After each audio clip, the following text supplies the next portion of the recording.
Hello, Puggies, and welcome to Season 2 of the Pug Life Show, brought to you by Pug Parties, because your pug deserves to be the best dressed at the party, and you can check out their outfits at pugparties.com.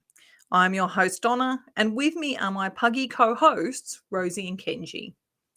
This week, I'm talking about loss, specifically the loss of a pug and the impact it has on Pug Pawrents, the Pug family, and how it's different each time it occurs.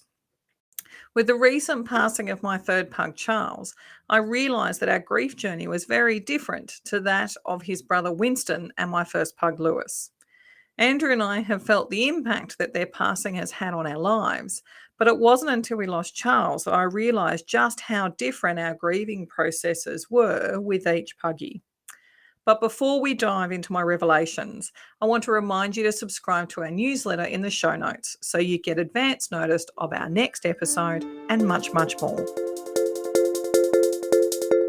So far in my Pug Life journey, I have adopted 5 pugs and lost 3, with Charles being my most recent in October last year from old age. He had doggy dementia, which meant that his final journey was hard emotionally on all of us. And in the end, he let us know he'd had enough by turning his nose up at his bowl and his favourite treats, yogurt drops. I still find myself tearing up thinking about his last week and the decision that Andrew and I had to make, knowing logically it was the most humane thing that we could do for him, but still on some level wanting to fight for him. He was our puppy and we wanted him to live forever, like any Pug Pawrent would.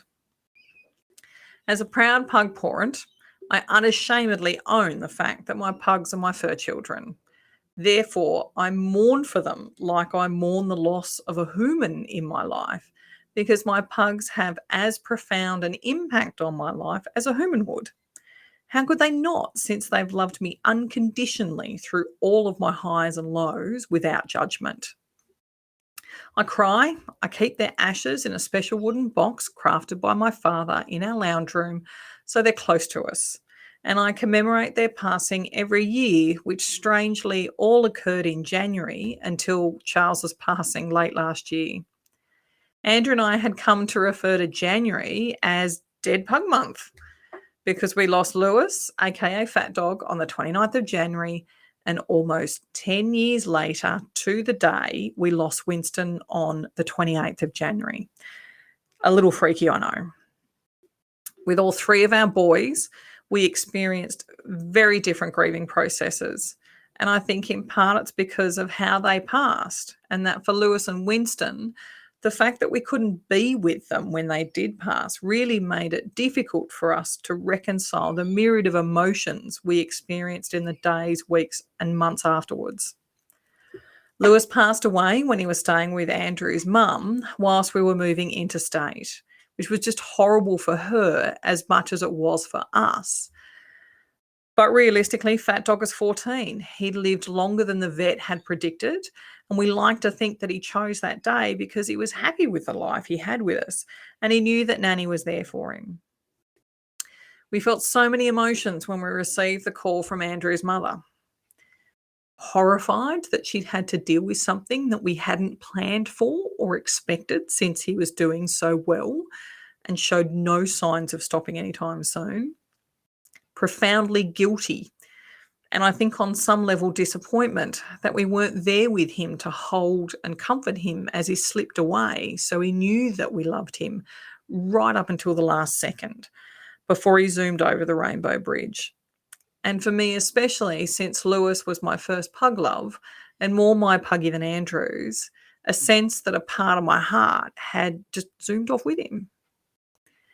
I know that there are people out there who would scoff at my emotions and reactions, but to be honest, I don't care. Louis was my puppy the second I laid eyes on him, and it was like we were meant to be, and we were meant to have this great pug life together. I do prefer to think of all the wonderful things that we did together in the 7 years that I had him with me on his day of passing. But I can't help but think about the day that Andrew and I flew back to say goodbye to him and make arrangements for his cremation. I still feel my heart miss a beat and my throat tighten up The same emotions I felt standing there in the vet surgery, seeing him for the last time. And to be honest, in some ways, I wish I hadn't seen him that last time. It wasn't a great experience for us because the vet he was with was not our usual vet. And they really didn't take the care with his body that I had expected. And it caused me a lot of distress seeing him that way.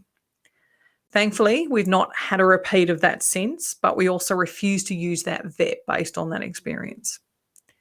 As you can imagine, after our experience with Louis, Andrew and I really wanted to be there for Winston and Charles when their time came. And unlike with Louis, we made sure we had a plan for any puggy sitter should something happen in our absence. Be that as it may, when we lost Winston, he was on life support, and we had to make a decision via conference call with his specialist on the spot. We'd spent the previous 12 months fighting to get him back to full health after complications post-surgery, and we'd managed to enjoy 3 months of good health prior to his unexpected passing. We were so happy to have Winston healthy and back with his brother Charles, living their best life, that when he went downhill so quickly, we were almost shell-shocked with how quickly it happened. It was over the Australia Day long weekend when he started having trouble breathing, so we popped into our vet, got him onto antibiotics, because we knew that a second bout of pneumonia was not unusual, and therefore we weren't taking any chances. We'd had our boy back, and we were going to fight tooth and nail to keep him happy and healthy no matter what. The antibiotics started to have a positive effect, and we were so confident that he was on the mend that we even went to playgroup that Sunday morning, where everyone remembers how lively he was. He was the Winston of old, running around trying to con as many cuddles and treats as he could before we made him go home to rest. By that night, he was breathing heavily again, and by early the next morning, we were rushing him into hospital and telling the staff to do whatever it took to figure out what was causing his distress.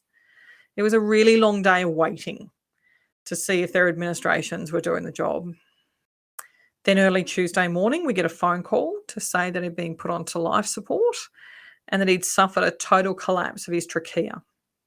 The only thing keeping him alive, other than the intubation tube, was the stent we had put in 12 months previous after he'd been diagnosed with a weak trachea. He was suffering, and there was little more they could do.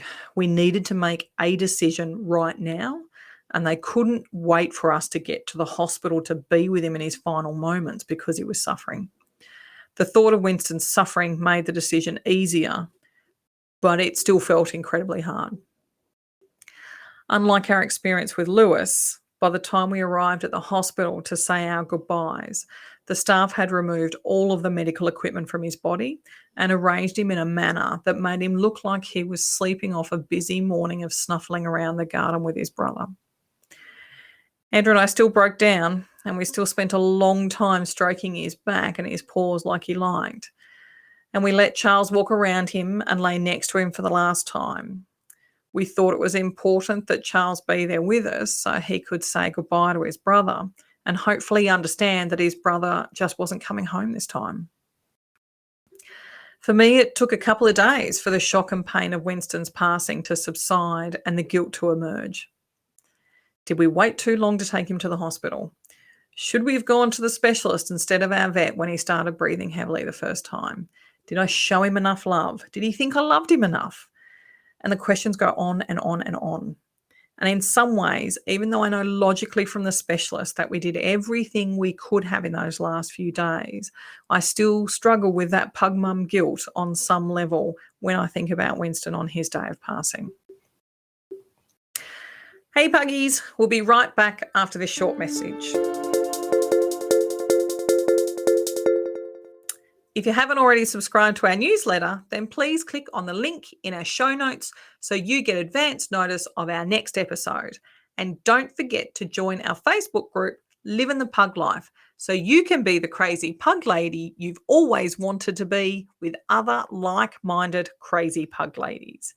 Now, it's time to get back to the show. Charles's passing was different again. He was approaching 14, which for a rescue puggy with his health issues was amazing. Andrew and I always thought he would be the first to go between him and his brother because of his long-standing health issues, but he just kept going. He'd go at his own pace, but he was so resilient that we started to believe that we would have him until his late teens. He'd started to show signs of dementia at about the age of 12, and initially we weren't sure if it was old age or if it was the beginning stages of dementia. As the signs started to become more obvious, we started to do more research about the condition and what to expect, which is how we discovered that typically a dog with dementia would need to be euthanized because their condition would deteriorate to a point where it was no longer humane to keep them alive.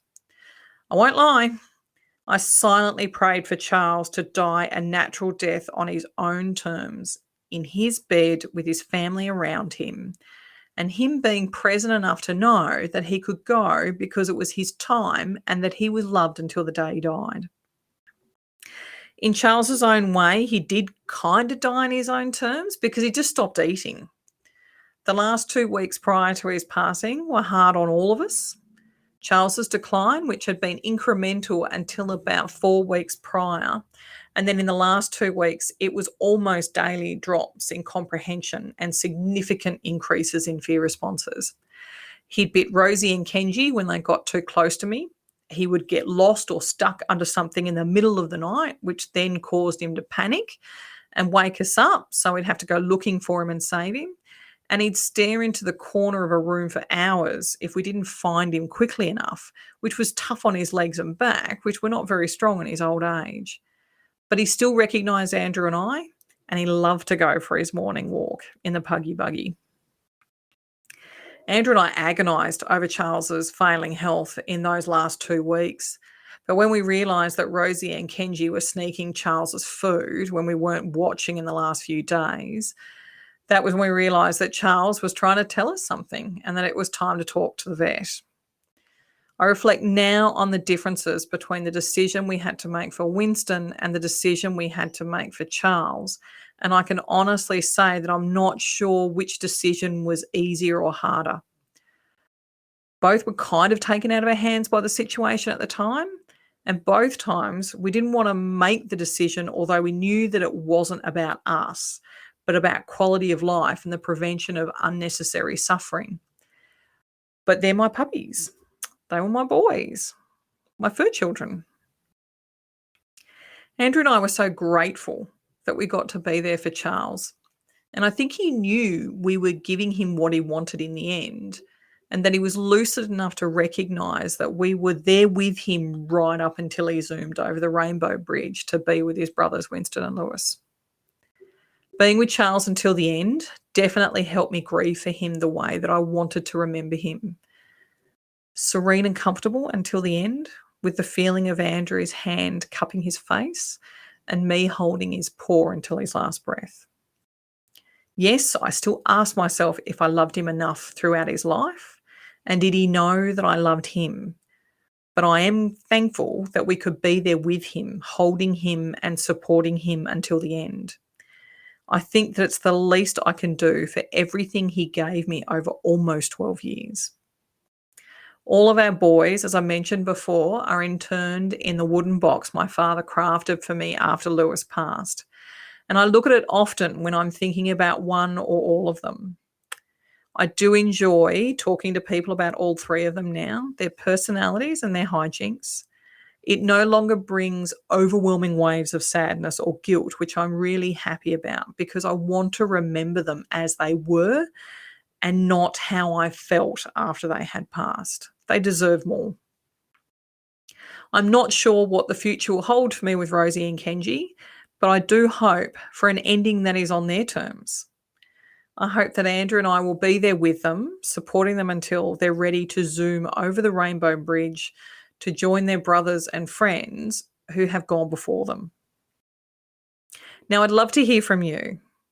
Losing your pug is such an emotional time for any pug parent or family, since they have such a profound impact on our lives.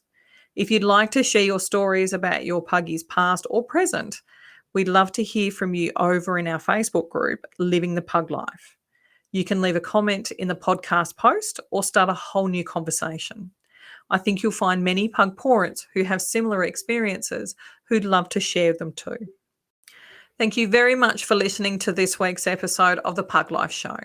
If you liked the episode, or if you think it'll be useful for someone else, then please leave a review. And if you've got any questions or want to tell us how much you loved the episode, then let us know over at our Facebook group, Living the Pug Life, where crazy pug ladies meet to talk all things pug. So until next time, puggies, have a pawsome week, and humans, be generous with the snackies.